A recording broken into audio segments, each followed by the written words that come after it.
Hey folks, it's Lucid, and I am here to show you a really interesting mod called Trusty Research. And it's made by faceperson, and they just messaged me and let me know they make it because I think they were watching the video we did on Pretenders where I was talking about how cool it was, or how cool it would be if you could assign your research. Well, little did I know at the time when I was recording those that Illwinter has snuck a little command in here, right? This is the last patch. And there's a new modding command, God bless them, called Start Research. And this sets how much research you start the game with. And that opens up this particular mod as a possibility. This sets your starting research to 0. So the game is not going to assign any research based on whether it's flat across the board or random based on your magic levels. And instead, it's going to spawn a wisp. And it's going to spawn several wisps, one for each point of magic above drain 3. So if you're drain 2, you get 1. If you're magic 6, you get 6. So that's how that works. And yeah, so then you can, and then they disappear after the first turn. So, and you never get them back. So yeah, they're super interesting. Now you can set your starting research. This, on one hand, it doesn't really change anything. It's the same net RP as you're getting in vanilla, right? Like it's not making magic skills any better in terms of you getting way ahead in the long-term research run. You know, you're getting the same amount of research. You'll finish research at the exact same time as you otherwise would have, sort of. However, and this is important, it certainly is better to get exactly what you want versus something random. So it is a buff to the magic skill. If it's too much of a buff, we might need to come back and lower the research. I'm sorry, still have a little bit of COVID. We might need to lower the research per wisp a little bit under what it currently is. So it wouldn't be the same net RP as vanilla. But anyway, that's a balanced thing for later. I think this is awesome. I think it's going to speed up the game. It opens up all sorts of cool things you can do early. There's a bunch of pretenders, like especially expanders, that you couldn't really use in vanilla, or at least not use them without having some research done, which, especially if it's random research, which I think people generally prefer over across the board. You know, who knows how long that will take. If you start with 0, it might be like 6 turns, right? If you start with at least 1 in it, or, 1.5, maybe you get it done reasonably quickly by like turn 3 or 4. So yeah, anyway, it's very interesting. I think it's going to open up some really cool, like high skill openings. Potentially you can like thug expand on nations. You can maybe like elemental expand on some nations. You can use imps more reliably in expansion. It seems to me there's just a lot of really cool things you can do. And you can do it with reliability. Like you can have a build and a plan and go into the game and execute it. And I think anything that lets you have like a build and a plan and then go execute it, and not anything, but most things that are like that, I think are good for the game. So I think this is like, it gets rid of what I would consider like not really great randomness.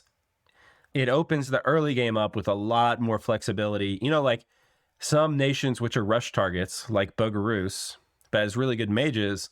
Well, now if you take Magic 3 on Bogarus, you could kind of, pick or help kind of, you could get research that's going to allow you to use your mages sooner. And so nations which have weak troops and better mages might be able to use their mages more to supplement expansion. So I think it's just going to be more interesting. But it may be a tiny bit overtuned now. Anyway, we can deal with that later.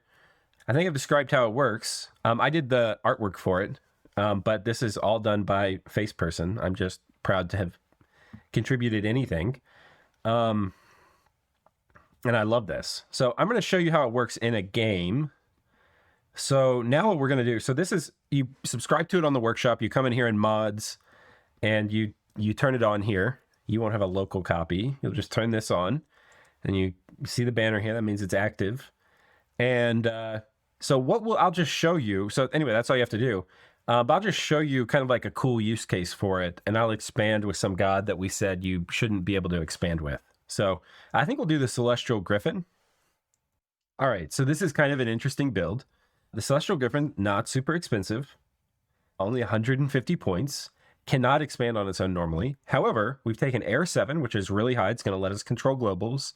We've taken shock resistance. It comes with a lot of shock resistance, but this is going to make it immune to shock damage in its own dominion, and that's going to be important for this build. But it also means this god, especially if you have sacreds on your nation, I just made it for Pythium, but I mean, you could do it for whoever. It's a reasonably common pretender. Yeah, it means you can do Wrathful Skies plays. And this build is also going to kind of set you up for that, right? So we're going to get Magic 2, and I'll just leave the rest of the points here. I'll get some Dominion. And leave this for Ashdod. Okay. And so we need to make sure. So this is what happens when you load the mod. You're going to get these wisps. You need to make sure you set them to research. If you don't, somehow you hit intern and forget it. Do it when you're naming your prophet. Oh, I didn't turn on commander renaming. Not sure why that's not a default option. But yeah, anyway, we're setting everybody to research, and now we get to pick. You can see these are all 0, even though we went Magic 2. Normally you would get some starting research. So it's 0, but instead we get these wisps who are mundane researchers, so they're not affected by magic scales. And they give 50 research each, and they're going to be gone next turn. So we just have to set our research priorities, and for us, we want Mistform right here, and then we want Shockwave, which is right here. And this would be like a really cool build now. And all of a sudden, this Pretender is actually kind of really interesting. And this was done without really giving any direct buff to it. But having to wait in a real game for this, you've missed the most important window for like a Pretender to expand. And we're not even really making, I mean, we're making magic skills more valuable, but we're not making it like it's still the same amount of research. So it's not like a huge change. I mean, it could be an important change. So we'll hit intern. Oh, wait, we'll have a little bit of research left over. If you did like a Wrathful Skies rush, I think that's been, oh no, it's still level 6. Thunderstorm, what is that? Oh, that's another strategic nuke. Okay, so here we go. We've got our Celestial Griffin, and we get to choose where we're going to expand. Now, you normally wouldn't want to go into a place with barbs, because barbs hit really hard. And they might kill us still. Okay, we'll do this second. Okay, we're not going to tempt fate here by doing this first, but we'll hit the barbs next. Oh wait, did we not? Oh shit. Okay, well we definitely need Shockwave to take the barbs. We do have fear on this chassis, and I should have been getting researchers. I would have had a couple here all along. But Mistform, Air Shield. Okay, attack closest. I think this will work. There's still a chance we die from bleeding. But you can see we just landed in there and routed them. And we would have almost certainly died from this without Mistform. And there's a reasonably high chance to get profuse bleeding from this. But you can see we lost about a third of our hit points before we routed them. So that's pretty cool. And then 15, we're a few turns away from having Shockwave. And we again routed them. And again, I think it's so cool to open up more of these Pretenders for use. And more strategies. You could have a point buffing strategy you run in expansion to have really efficient expansion. I think while these things can make the game more aggressive, I think they're ultimately a good thing for the game. And like the meta might have to shift a little bit for, I mean, you're getting the same amount of net research, but you could be potentially more aggressive expanding or having cooler strategies. And I think in general, that's a good thing. This one we can probably take, and then we're going to be, and this god's super mobile. Yoink. And now we get to come down here and try our way with the barbs. Shockwave. If it's really 110, we're going to lose, but let's see if we can do it. But we finished our research.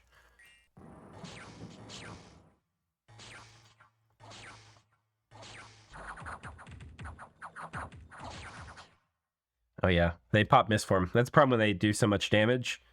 They're much more likely to roll the 25. So yeah, still not completely crazy, but yeah. Anyway, I'm glad we got to use that pretender until we killed her. But you would never be able to do anything like this with the Celestial Griffin before. And if you did, it would be, much delayed. So yeah, I hope this is a meta mod. I really do. I hope that it's one thing I mean, the whole community doesn't really need to decide to get behind it or not. But I think it is even though it's a small change, I think it's a big change. I think it opens up the early game to a lot more interesting strategies. And it might be, if you only go like neutral, like there was never really much. A lot of times you'd either go like drain or magic. You wouldn't really go neutral. But you might say for expanding, I only need mist form, right? And to get mist form, you only need 3 wisps. So you only need to be like neutral scales, and that will allow you to get 1 level 2. So you might do that, and then like that's your reason for going neutral magic scales, so you can expand with your pretender with like personal regen. I think it's really cool. Hope it becomes meta. Obviously, in the network, like lobby games, it's not supporting mods yet, I don't think, but it will soon, I'm sure, or soon trademark. But yeah, I think this also is going to make single player games a lot more fun. I'm certainly going to have it on in all of my single player games that I play because it's going to let me do cooler strats. And it's going to make the pretender tier list that I just made kind of worthless a little bit. Like you can still hear me talk about it. And I'll be like, once they get this research, they can come online. And so like, okay, this one actually could be a good pretender. So, yeah. Hope you check it out. Yeah. See you around.